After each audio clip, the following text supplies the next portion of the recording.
Mga kababayan, arestado na ba si Marcolita? At arestuhin na rin si Bato. Tinatago ba siya ng iglesia? Dito natin alamin sa ating vlog. Ganun ang style kong yun. Okay. Mga tarants kayo.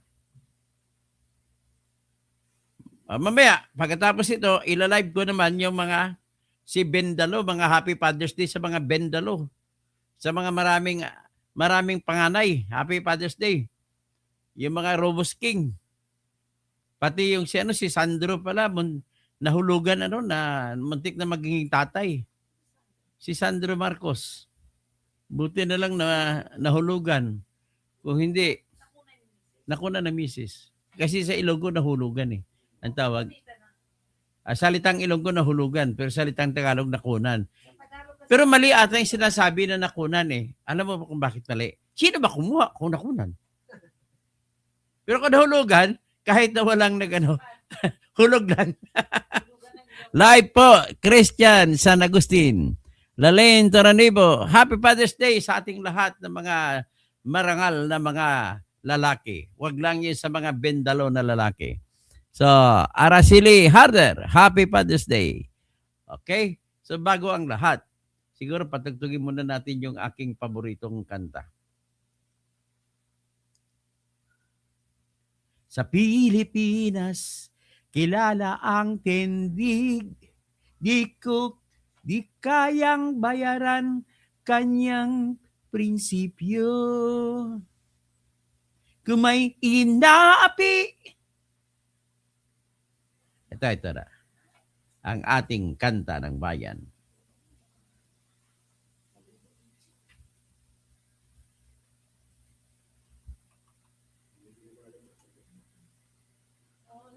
Ito.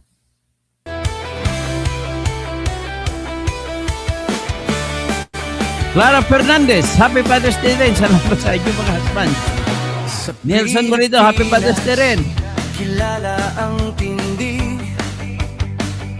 hindi kayang bayaran nino man ang kanyang prinsipyo. Attorney Bobit, kapag may inapi, Happy Father's Day.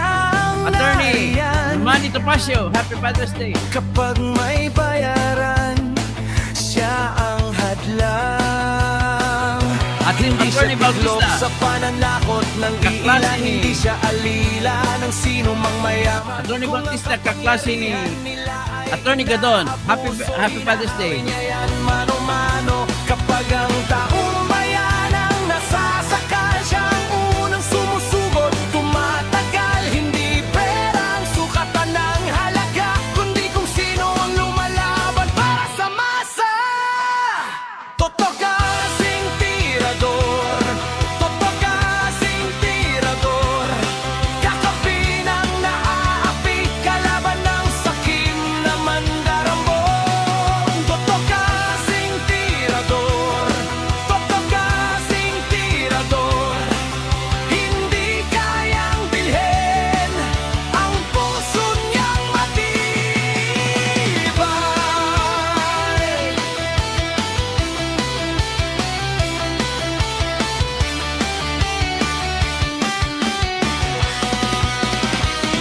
Mga magnanakaw sa pondo ng bayan, Wala ba si Bato sa inyo? Sinasabi nila eh. nanginginig Wala si Bato sa iglesia eh. kapag siya ang nandyan. Bawat piso, bawat sentimo, kailangang sagutin sa mata ng tao. Walang ngiti para sa mandarambong walang pwesto, para sa sumisipsip kapag ang hustisya ang pinag-uusapan. Ibig sabihin yung gobyerno ni Bangag ay natataranta na. Bakit ba yung tinuturo, tinitingnan kung sa iglesia si Bato nagtatago? Na hindi tatahimik sa bawat Happy birthday kay Bato de la Rosa habang nagtatago siya. na paninindigan niya. Let's Respect TV, Happy Father's Day. Kasing tirador, kakampi ng naaapi, kalaban ng sakit. Happy Father's Day kay Mike Defensor. Kasing tirador, kasing Happy Father's Day sa lahat ng kakampi ko para kay Marcoleta. Hindi lahat ng malakas Huwag niyo aristuhin ang aming future Vice President. ay duwag kapag ang bayan ang pinagkakaitan. Siya ang unang humaharap. Totokosing tirador, totokosing tirador, kakampi ng naaapi, kalaban ng sakit na buhaya. Totokosing tirador, totokosing tirador, sa taong bayan nagkatayo hanggang dulo ang paninindigan. Oh, Happy Father's Day sa aking ama. Na humingi ng pagkakalagan sa akin ng pabor, bayaran ko ang wifi niya para manood ng aking live. Magandang gabi po sa inyong lahat. Ngayon, ipatugtog naman natin yung campaign song ko. Akin ito, hindi ko naman kayo inaiya. Pero kung gusto nyo, samahan nyo na ako at ito lang ating pag-asa ng bayan. Kasi nilugmok siya ng mga congressmen na nagnanakaw sa baha, flood control. Ngayon, pag maging presidente siya, uubusin, itutukhang niya lahat ng mga kawatan sa flood control. Ito po siya. Sara, Sara, wala nang iba.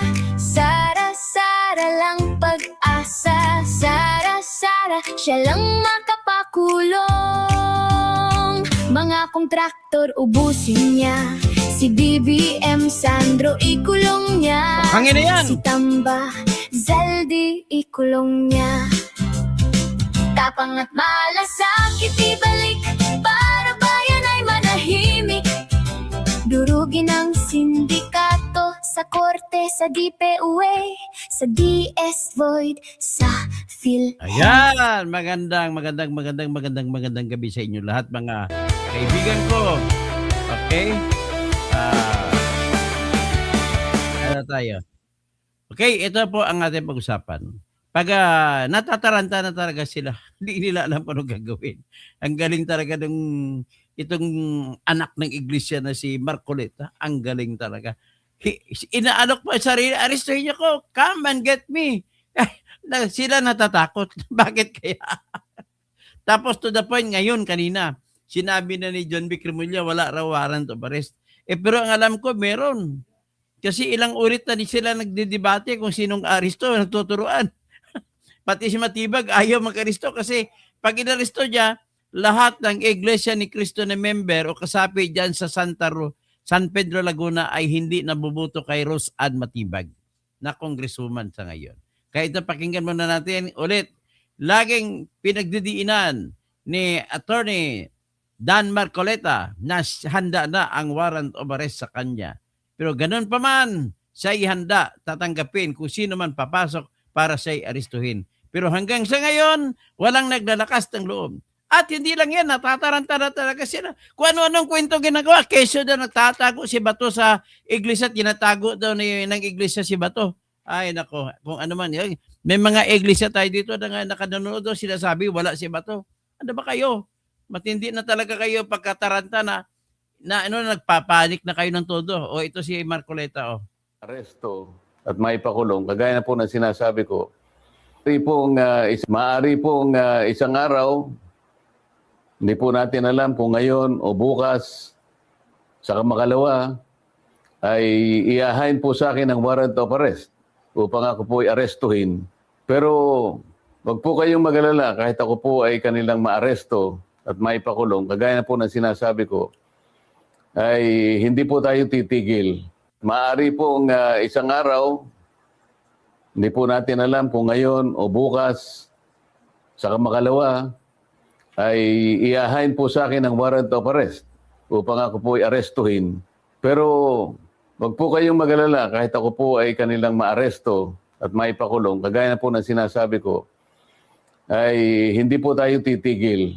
Maaari pong isang araw, hindi po natin alam kung ngayon o bukas, sa makalawa, ay iahain po sa akin ang warrant of arrest upang ako po ay arestuhin.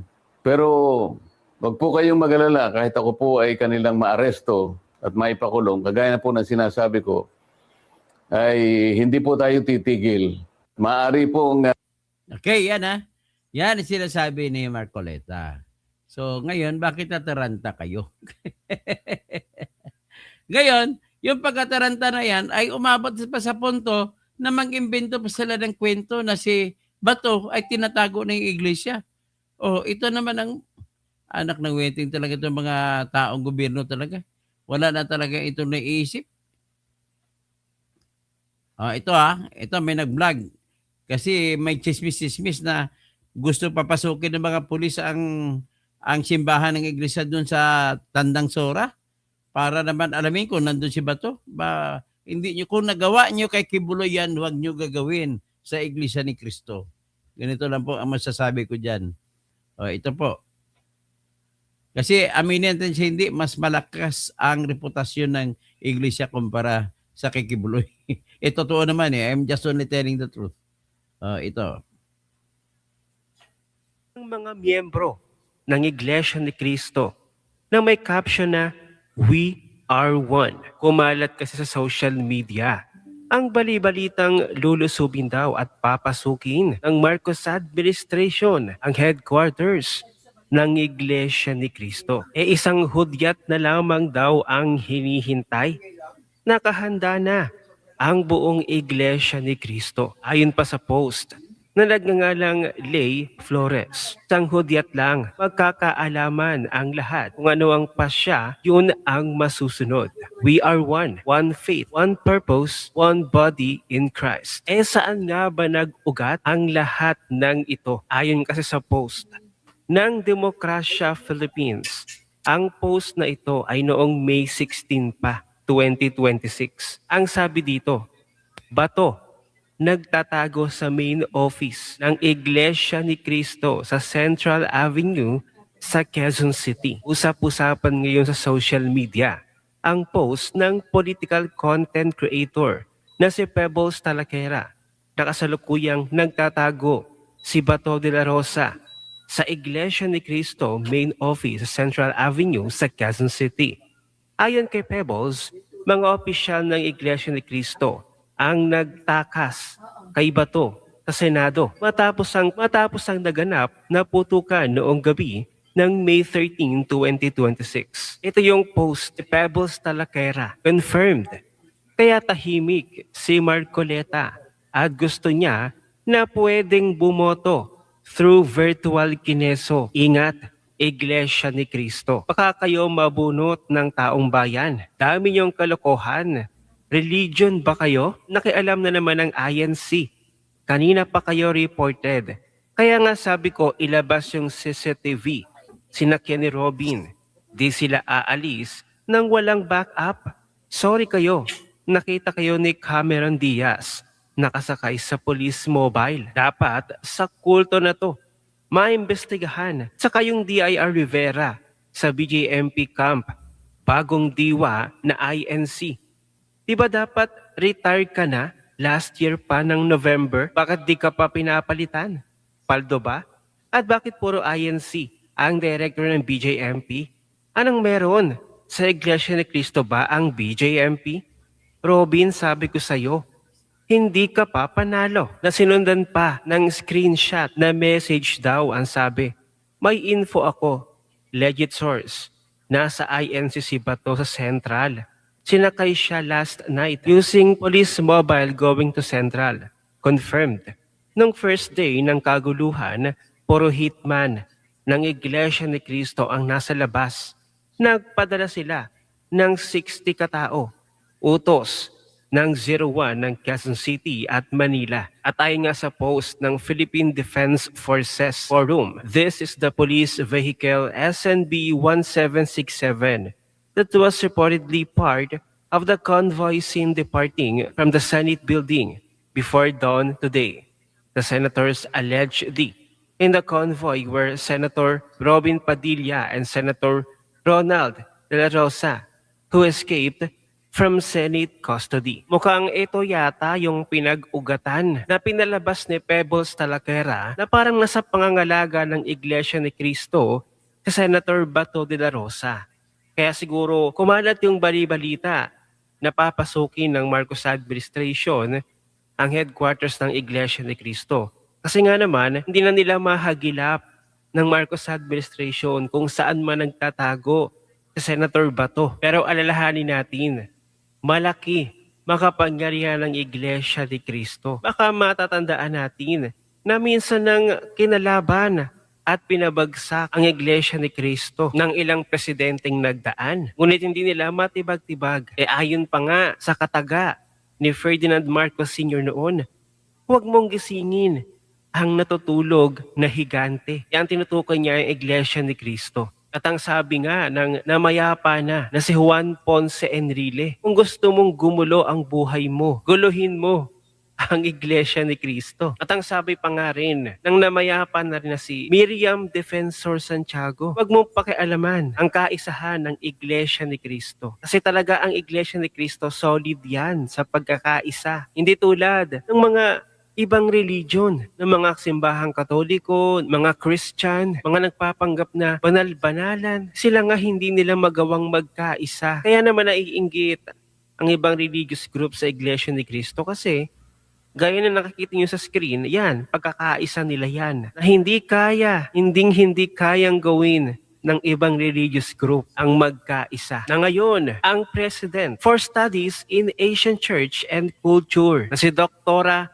Melba Magay. Abay may inggit yata sa Iglesia ni Cristo. Abay tinawag ba naman ng kulto ang lahat ng miyembro ng Iglesia ni Cristo? Inggit ka sa pagkakaisa ng buong samahan ng Iglesia ni Cristo para tawagin mo na kulto. At ang sabi pa niya, panahon na daw para tapatan ang kaisahan na kulto ng Iglesia ni Cristo. Dahil daw, sila daw ang nangunguna sa kumakalat na destabilization laban daw sa gobyerno. Naku po, Lola, baka magalit sa inyo ang Iglesia ni Cristo niyan. Panoorin natin ito. Sa tingin ko, panahon na para tapatan natin ang Iglesia ni Cristo. Paano? At tapatan na rin po si Kibuloy. Napasama Ang naman lahat po ng mga sinasabing kulto Ay. na nakahanay dito sa destabilization class. Wala, kulto. Playbook na po ito nilabas na po doon sa Kongreso ito na magkakaroon ng destabilization para mawala sa trono si Marcos at sila po ay sa tulong ng mga kulto. Kunyari people power. Kulto. Pakita natin to kay Senator Bato. Nagpadala pa ng mga kunyari people power doon sa Senado. At meron pang prayer vigil. Alam po ninyo, ang demonic always, wala siyang originality. Ini-imitate palagi ang tunay na galaw Lola, ng kapangyarihan ng Diyos. parang ikaw yata yung demonyo. Kaya ngayon, yung merong people power o meron din silang people power na ilalabas. Playbook na po nila yan, kasama nila palagi ito. So siguro, huwag tayong matakot. It's time to name names. Dahil alam po nyo, matagal na kaya ganito rin ang ating pamahalaan. Kasi, ilan ba sila? 3-4 million na mga voters, no? Tayo ilan? Napakarami natin. Pero kasi wala tayong pakialam. Marami, batak-batak Wala naman. na kayo pakialam. For the longest time, Sa inyo na lang nakahiwalay galing yung mga yan. politiko dito sa simbahan na ito. Diyos ko Dahil po. nagba-block voting sila. Wala kayong Pero pakialam hindi sa po nakawan, tayo, Lola. Kasi tayo Hindi pwede yung ini-skew yung eleksyon dahil merong isang kulto nagsasabi, lahat kayo bumoto sa ganitong kandidato. Ay, mas kulto pa nga kayo, Marami Diyos pong mga ko. mahuhusay. Kulto na Hinahayaan nyo lang pag nanakaw. Kagaya ni Sagisag. Hindi na po siya tumuloy na kandidato bilang senator dahil ayaw niyang pumila dito sa mga humihingi ng boto ng INK. Grabe si At Lola, ito po no? ang problema natin na malaki na hindi natin sinasabi. And I think it's time to name this, no? That from time immemorial, they Tanda have mo been na, Lola, skewing ganyan the ka pa. democratic process. In other words, a minority religion na kulto, no? Ay nakapangyayari. Kaya marami silang mga galamay sa ating gobyerno. Tayo, anong ginagawa natin? Wala kayong pakialam. Alam mo, gusto ko na paputuloy niyan. Wait, let us lecture on unity. Yan ang example ng Iglesia ni Cristo pinapakita. In union, there is strength. Maliit man kayo, kapag nag-iisa kayo at hindi nalalagasan, katotohanan ng buhay. Sino bang politikong hindi magsasamba sa iglesia? Sige nga. Wala po. Mga politiko, alam nila mga politiko na solid kung magdesisyon yan. Kahit ngang iba na hindi na nireject ng iglesia, kasunod na eleksyon, nagdadasal pa rin sa iglesia para maisama sa mga list of candidates na tutulungan ng iglesia. Alam mo, hindi man ako iglesia pero ang kapatid ng nanay ko ay iglesia. In fact, ang kapatid ng nanay ko na si Attorney Bernardo Katoliko Catalunya ay abogado ng Iglesia ni Cristo sa Davao City. Namatay na siya. Pero nung buhay siya, siya po ang abogado ng lahat ng iglesia members dun sa Davao City. Hindi mo pwede tatawaran ko ano man ang kanilang samahan. Ngayon, magtatanong ko, bakit nag-iisa sila? Yan ang pag-aralan ninyo ng ibang mga politiko. Bakit sila nag-iisa? Hindi sila natatakot magtitiwalag ng kasapi nila kung hindi sumusunod sa panuntunan ng relihiyon nila. Ibig sabihin, yung experiment na pinakita ng Iglesia ni Cristo ay yung kailangan natin sa bayan natin para gusto natin magkaisa. Hindi kagaya, marami nga kayo, nagyabang kayo, 70 million kayo, 60 million. Pero sa 60 million, may kumakampi pa sa kamotan. May kumakampi pa sa maleta. Hindi tayo nagkakaisa. Pag makita natin, hindi natin masasabi kung sino matulungan natin, kamotan o hindi. Akalain mo nakakahiya talaga. Halatang halata na po, klarong-klaro na napakalaki na ng ebidensya laban kay Marcos. Marami pang gumagawa ng diskarte. Yung mga kilala kong tao na dati makakuri, makadilaw, pinkian, lahat sila, sumasama sila sa bandwagon ni BBM na ang maleta story ay nagsimula doon sa panahon ni Duterte. Ang tanong, kailan ba nawasak ang mga flood control? Di ba 2023, 24, 25 lang, walang nawawasak na flood control sa panahon ni Duterte? Kakahiya kayo. Naghanap kayo ng dahilan, ituturo siya nakaraan. Kahit sabihin pa natin totoo na nagsimula kay Duterte. Sino may kasalanan? Kumita ba si Duterte sa flood control? Tandaan ninyo, busy si Duterte sa sinasabi niya mamamatay tao. Busy sa pamamatay ng tao, hindi sa flood control. At hindi naman kapanipaniwala mga kwento ninyo, 30,000 pinatay. Panahon ng COVID, grabe naman kayo. Gusto niyo sabihin, maglalaro si Iyala ng tennis doon sa arena ng Iglesia ni Cristo, 50,000 ang mapupuno mo yun. Lahat ng pinatay ni Digong Duterte na puno nun, maniwala ka ba doon? Ganun ang naratibo ninyo. Tapos, ito ngayon, dahil si Marcolita, anong koneksyon ni Marcolita sa flood control? Anong koneksyon ni Bato de la Rosa sa flood control? Lahat po sila, pati si Sara Duterte. Lahat po sila ay gustong tapusin itong flood control na investigasyon at para maparusahan na kung sino ang dapat parusahan. Ang problema naman, sa mga kakampi ni BBM, mga dilawan, mga kakamping, pumapalakpak pa sila na si Win Gatchalian tulungan nila. Nakakahiya kayo. Nakakahiya ka, Attorney Josepos Birondo Jimenez. Idol pa naman kita nung araw. Nagre-review ako sa labor law. Bumili ako ng libro mo. Pinag-aralan ko yan para mataas ang kuha ka naggrado ko sa labor law. Dahil sa iyo, pero hindi ko pasalamatan kita kasi nagbayad naman ako ng libro mo. Akalain mo pa, kakampihan mo pa si Win Gatchalian? Hindi nyo ba alam, nakakalimutan nyo ba ang nakalipas lang na mga 5 taon? Sa panahon pa, nung panahon na ebinenta ni Win Gatchalian ang Express Savings Bank Incorporated na luging-lugi, purdoy, bankrupt. Nakakita pa ng pagbentahan, walang ibang pinagbebentahan kundi Local Waterworks Utilities Administration na pamumunuan ni Prospero Pichay, isang congressman na inappoint ni Gloria Arroyo dyan. At overpriced ang presyo ng per share. Binayaran kahit tag 300 billion. Tapos yan, dinagdagan pa ng 400 billion. Yun pala, lugmok na bangko. Akalain mo yung Local Waterworks Utilities Administration, bumili ng bangko na Purdoy. Yan pong bangko na Purdoy nila ni Win Gatchalian. At ang napakasakit pa dito, ginamit nila ang kanilang impluensya. Hindi, kinasuhan nga si Win Gatchalian at saka yung tatay niya si William. Pero inabsuelto siya ng Sandigan Bayan. Inabsuelto din ang tatay niya ng Sandigan Bayan. Pero, convicted, guilty, si Pichay at saka ibang kasama niya. Akalain mo, saan ka makakakita? Hindi ako maniniwala bilang abogado sa nakaraang ilang panahon. Mahigit 10 taon na ako naging trial lawyer. Hindi ko lubos maisip. Paano mangyari na ang nagbenta ay hindi guilty at ang bumili ay guilty? At ang bumili sila ni Pichay guilty? Ang guiltyan pa nila na dahil binigyan mo ng unwarranted benefit ang Express Savings Bank Incorporated. Nagbigay ka ng pera, binili mo shares nila na lugi.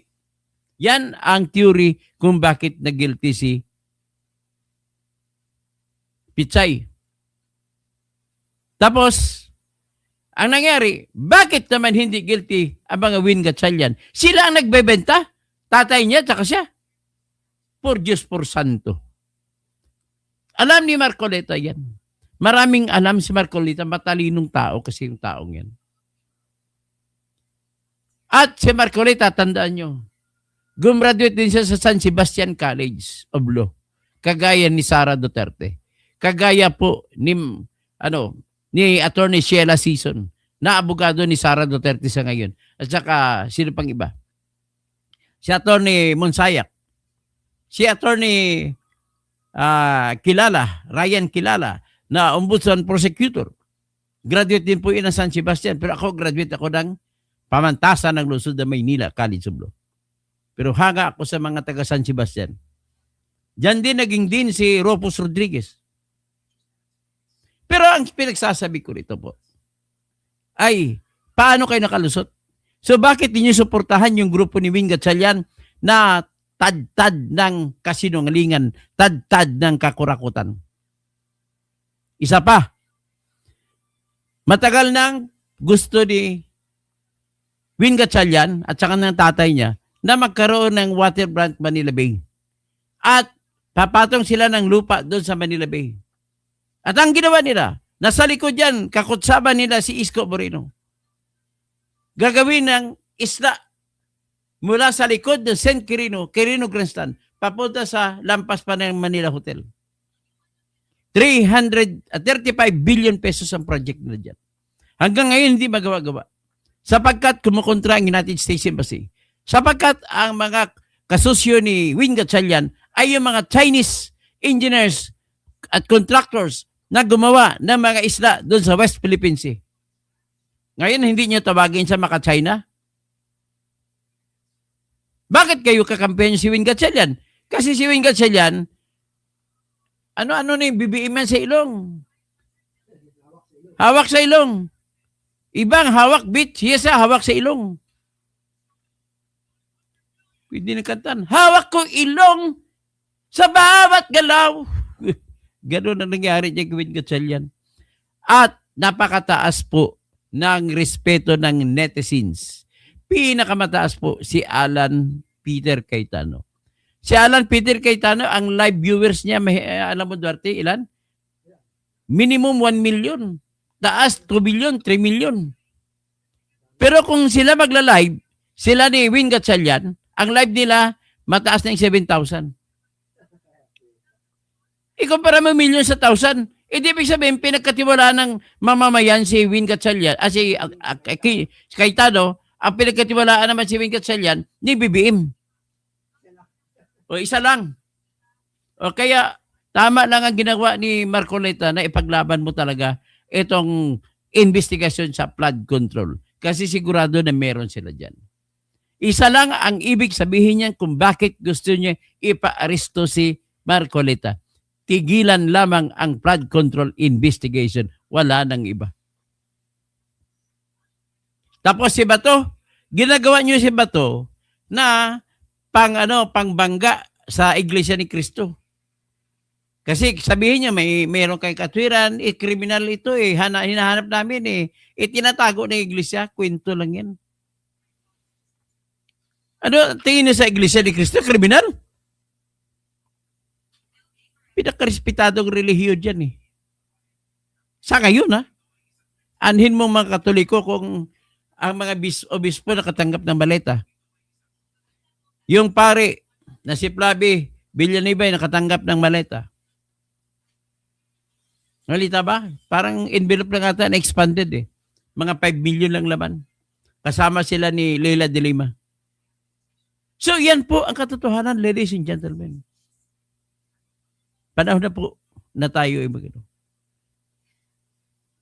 tayo maghimagsik kahit man lang sa ating mga social media. Huwag niyo na natin kailangan na mag-people power. Sasama ba kayo sa people power nila ni Ronald Llamas? June 28? Huwag na kayo sumama doon. Walang kwenta yan. Kakampi ni BBM yan. Kunwari lang yan. Nagrarally.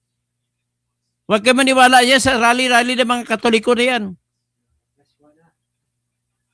Sino sasali dyan? Ang lahat ng sali dyan, kakampi ni BBM. Kakampi na magnanakaw. Hayaan nyo na lang. Pagdating na lang ng eleksyon, doon na lang tayo magbabanat. Anyway, kasunod dito, ladies and gentlemen, ay mag-usap tayo tungkol naman sa impeachment. Ganun po talaga. Ngayon, alam nyo na si Gatchalian kung sino siya. Lugi po sila sa kanilang reclamation project, 30 million a day. Gusto niya matigil na yung pagkalugi nila. Matutumba na yung Welex Group of Companies. Ginagamit na lang doon ni Win Gatchalian na sangkalan itong pera ng bayan. Ngayon, kung Senate President siya, maraming MOOA siya maipapaikot. Kasi ang MOOA sa Senado ay hindi mo na kailangan magsabit ng resibo para maipapatunay mo na maayos pagkagasto mo. Nasa ilalim na po ng resolusyon na ginawa ni Lacson niya noon at ginagamit ng mga congressman ni Romualdez at ginagamit na rin sa lahat ng opisina yung tinatawag na certification. Liquidation by certification. Kung magpapatunay kung saan mo ginasta ang pera mo para sa maintenance and other operating expenses, ay hindi mo na kailangan magsabit ng resibo. Kailangan mo lang isertipika na napunta sa tama. Yan po ang kanilang kinukunan ng pinakamalaking budget. Ladies and gentlemen, hindi muna ako magbati sa inyo kasi marami kayo. Magandang gabi po. At abangan kagad, titiran ako sa impeachment. After 5 minutes impeachment na, balik kayo po.